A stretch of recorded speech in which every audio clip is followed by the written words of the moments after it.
great comeback begins when an artist records the right song?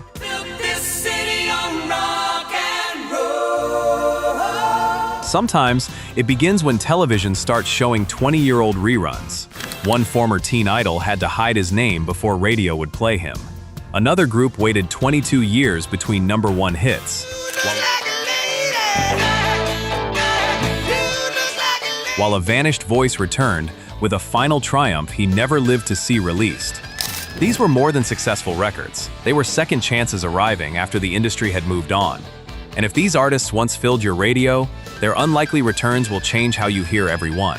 You always say you like my style. #1, That Was Then, This Is Now, by the Monkees.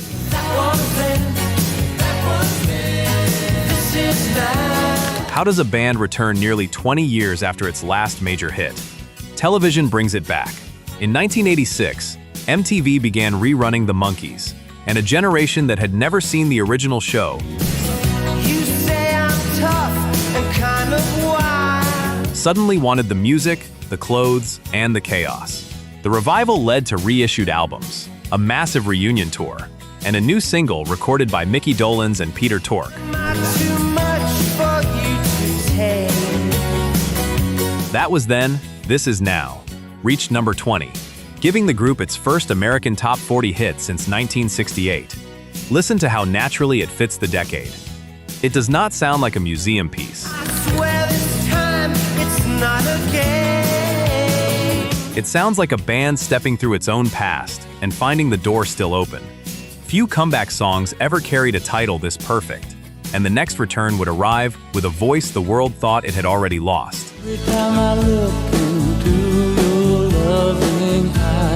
#2, You Got It, by Roy Orbison.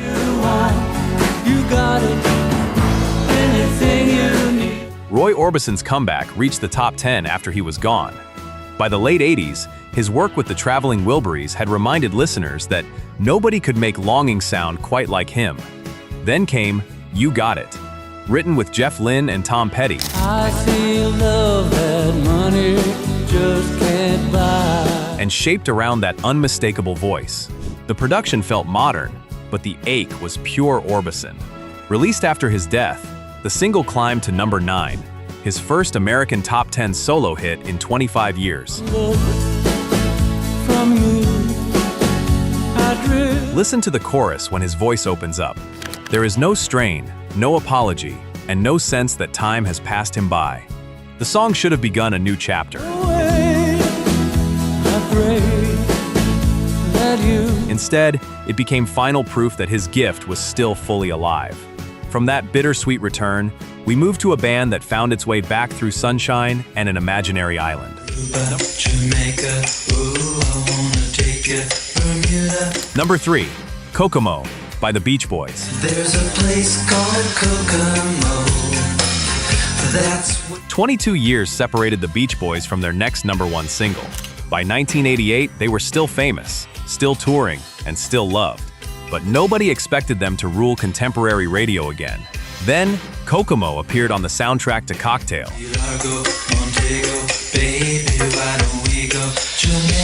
It offered palm trees, warm water, and a place that did not really exist. Yet the fantasy felt perfectly real when those harmonies arrived. The record reached #1, becoming their first chart topper since Good Vibrations in 1966. Listen closely, and you can hear the old promise inside the polished production. Somewhere beyond ordinary life, summer is still waiting.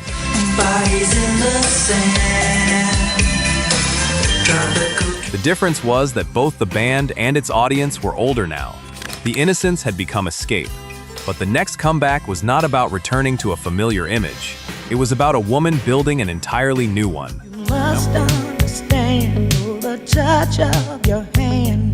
#4, What's Love Got to Do With It, by Tina Turner. What's love got to do with it? Tina Turner did not come back to reclaim her old life. She came back to replace it. After leaving Ike Turner, she spent years performing in smaller venues, appearing wherever she could. and fighting an industry that still treated her as part of a former act. That it's only the thrill of boy meeting girl. Let's Stay Together reopened the door. What's Love Got to Do with It blew it apart. Turner had doubts about the song, but her cool, controlled delivery gave every line its tension. In 1984, it spent 3 weeks at #1. It's physical. And later won 3 Grammy Awards.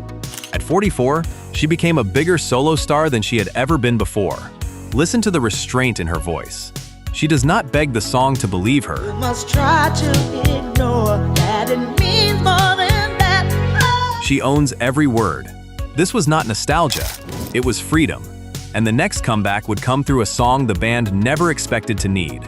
Breathing on my skin, I pretend you. Number 5, The Flame by Cheap Trick. Wherever you go, I'll be with you. Cheap Trick's biggest hit was the song they did not want forced on them. After the breakthrough of Cheap Trick at Budokan, the band's momentum faded through the early 80s. Albums stalled, radio support weakened, and bassist Tom Peterson temporarily left. I'm going crazy, I'm losing sleep. By the time they made Lap of Luxury, the label was pushing outside writers and a more polished sound. The Flame arrived as part of that pressure. Rick Nielsen resisted the situation, but Robin Zander sang the ballad with complete conviction. I'm vibing way too deep over you. In 1988, it reached #1, giving Cheap Trick its first and only American chart topper. Listen to Zander climb through the final chorus. Whatever the band felt about the process, the emotion on the record is real. Can't believe you're gone. The comeback came through compromise, but it still sounded like survival. And from reluctant balladry, the next return would prove that reinvention could be even more dramatic. I'm lying here, the room's pitch dark. Number 6, Alone by Heart. Heart's comeback was bigger than a single hit. It was proof that a 70s rock band could become even more successful in the MTV era. After declining album sales and uncertainty about their future, the Wilson sisters embraced a more contemporary sound on their self-titled comeback album. Then came Alone. Released in 1987, the towering power ballad spent 3 weeks at #1. The night goes by so very slow.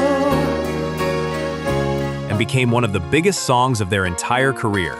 Listen to Ann Wilson as the chorus explodes. The power never sounds forced. If anything, it feels stronger than it had a decade earlier. Many classic rock bands survived the 80s.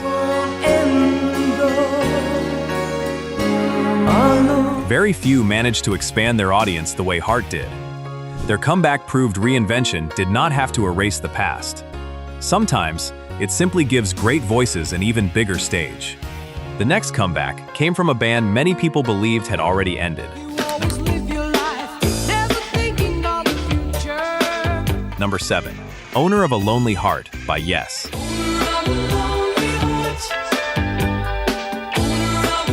How does a band score its only American #1 hit after breaking up?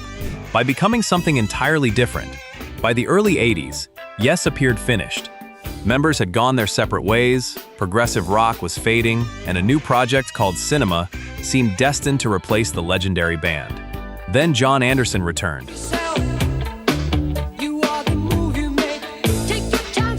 The project became Yes once again, and Trevor Rabin's sharper songwriting transformed their sound.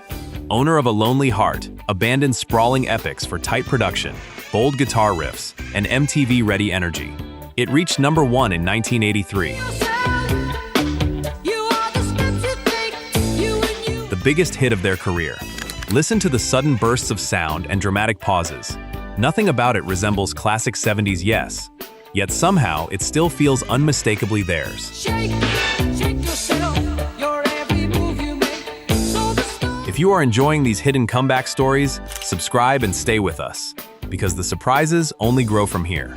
The next artist would return after defeating a far more personal enemy. Number 8, Poison by Alice Cooper.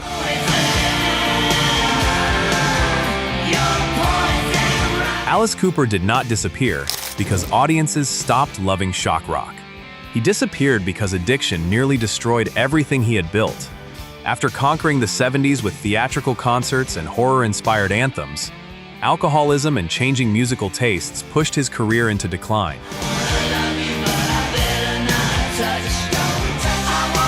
Sobriety gave him a second chance. Then Poison introduced him to an entirely new generation. Released in 1989, the song climbed to number 7 and became his biggest American hit in more than a decade. Listen to the chorus.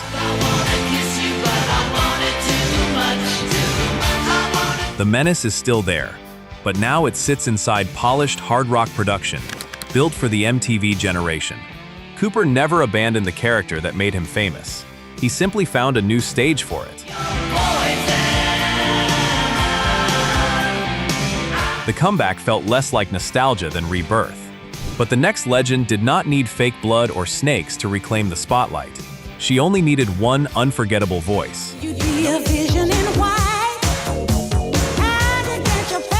Number 9. Freeway of Love by Aretha Franklin. Aretha Franklin never stopped being the queen of soul. The charts simply forgot to keep up with her. By the early 80s, newer artists dominated pop radio, while Franklin's greatest successes seemed safely locked in another era.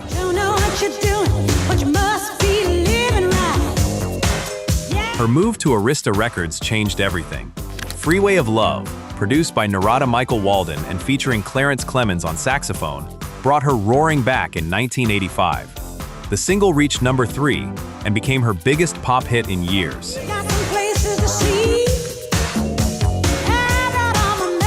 Listen to the joy in her performance.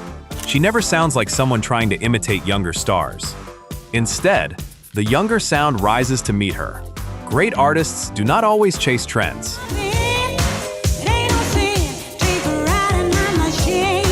Sometimes they make the trends come to them. From the Queen of Soul, we head to a musician whose greatest solo success arrived only after decades of remarkable bands.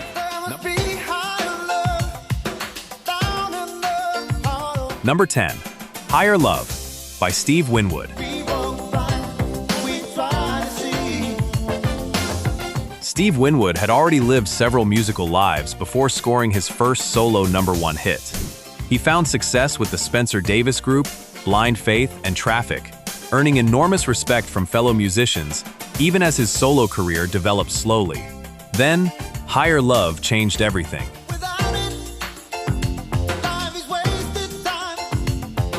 Driven by soaring keyboards, Chaka Khan's unforgettable backing vocals, and a huge chorus, the song reached #1 in 1986 and became the defining hit of his solo career. Listen to the optimism pouring out of every chorus. It feels effortless, but it arrived after years of patience, experimentation, and quiet persistence. Winwood did not reinvent himself by abandoning his past. He simply found the perfect moment for everything he had already learned.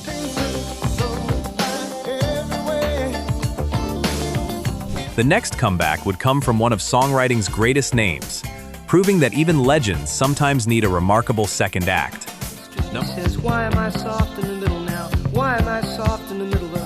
Number 11.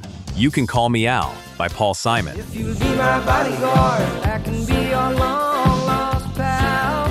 Paul Simon entered the 80s, carrying a reputation few songwriters could match, but his commercial momentum had slowed.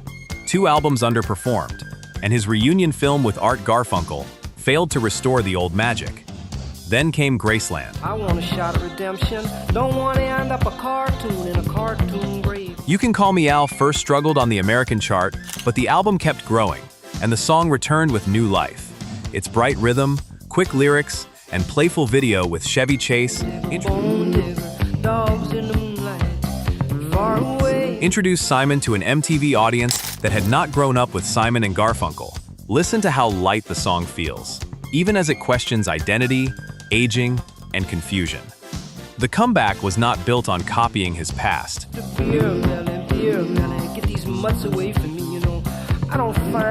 It came from risking a completely different sound. The next return would be even more dramatic, because it belonged to a band that had already changed its name, image, and musical identity more than once. Say you don't care who goes to that kind of place. Number 12, We Built This City by Starship. Built this city on rock and roll. By 1985, Jefferson Airplane's psychedelic past seemed impossibly far away. The band had already evolved into Jefferson Starship, survived major lineup changes, and then shortened its name again to Starship. We Built This City completed the transformation. Say you don't know me, I recognize my face. Polished, loud, and designed for contemporary radio, the song reached number 1 and introduced the group to listeners who may never have heard White Rabbit or Somebody to Love. Whether fans admired it or hated it, Deep in the hoopla, sinking in your fight. the record could not be ignored.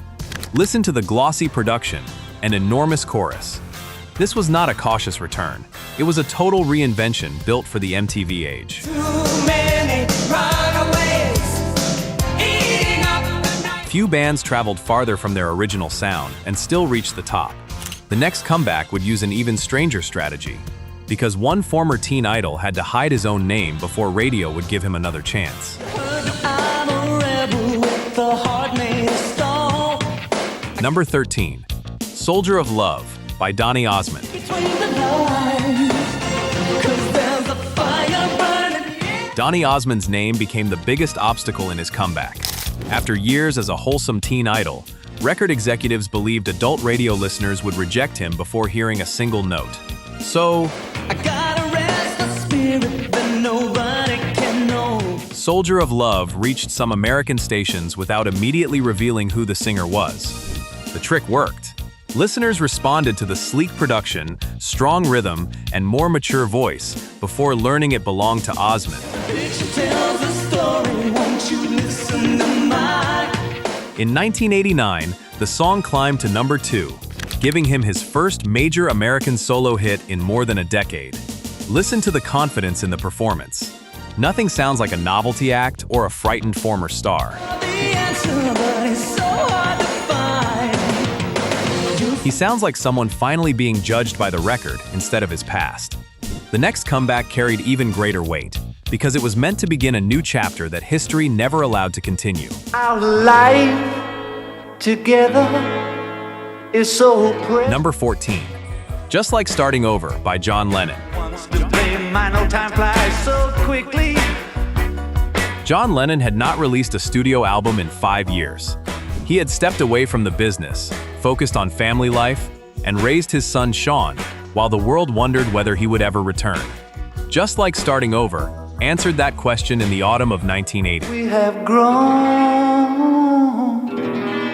although Its warm, old-fashioned sound looked backward, but its message was about beginning again. The single was already climbing when Lennon was murdered that December. After his death, it reached number 1. Listen to the tenderness in his voice. take a chance and fly away. He does not sound like a legend making a grand entrance. He sounds like a man quietly opening the door to the future. That is what makes the song so painful now. It was not designed as a farewell. Alone. And the final comeback belongs to a band that had to survive addiction, broken friendships, and one failed reunion before it truly returned. Cruising to a bar on the shore. A picture creates the ground. Number 15, Dude Looks Like a Lady by Aerosmith. Aerosmith's comeback did not happen the first time the original lineup reunited. By the mid-80s, addiction, internal conflict, and guitarist departures had damaged the band's reputation and sales. Done with Mirrors was supposed to restore them, but it failed to create the expected breakthrough. Then their appearance on Run DMC's remake of Walk This Way reopened the door. Working with producer Bruce Fairbairn and outside songwriters, Aerosmith recorded Dude Looks Like a Lady.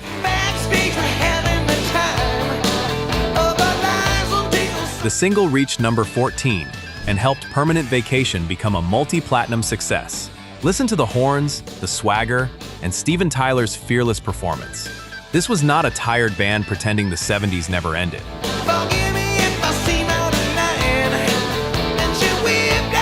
It was a dangerous old machine, rebuilt for a new decade. The comeback finally worked, because they stopped trying to repeat the past and learned how to make their chaos sound current again. These songs proved that a comeback is never just about returning to the charts.